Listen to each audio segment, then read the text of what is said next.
Hey guys, I just want to make a quick video on my motorcycle that's for sale. It's a 2014 Harley Davidson Sportster XL1 1200. I'm going to run through the modifications that are on the bike, and I'm going to link down all the modifications down below, that way you can see them.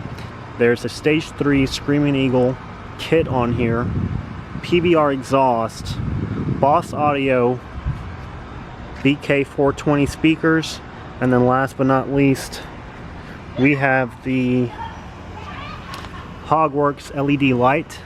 The tank is aftermarket. It's a 2.5 gallon stretch tank with the bright orange on there that pops off. It looks very good. You're going to get a lot of looks and compliments from it, but the pinstripe Harley Davidson as well. Just want to give you a walk around of the bike.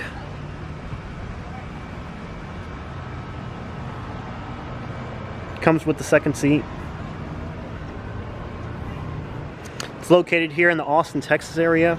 If you guys want to test ride it, please send me an email, gregory_reyes84@yahoo.com. There's a saddlebag up here that's housing all of the audio components. As you can see, it's all tucked in there very nicely.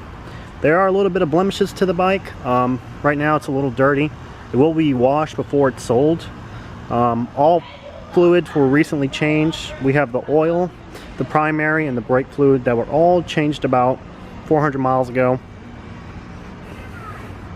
The little blemish that we have here is the saddlebag used to be in the back. You can't really see, but there's a little bit of scratching, swirl in there, but that's no big deal. You spend maybe $100 to get that buffed out, make it look real good. But other than that, it's a beautiful bike. It's always been garage kept. I am the second owner of this bike.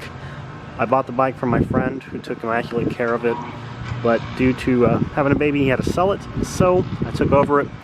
It's been a fun bike, but now, unfortunately, I have to let it go.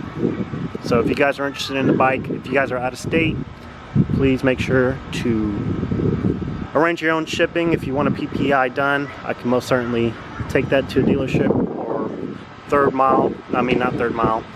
party service, where they can do an individual PPI for you. Alright guys, thanks.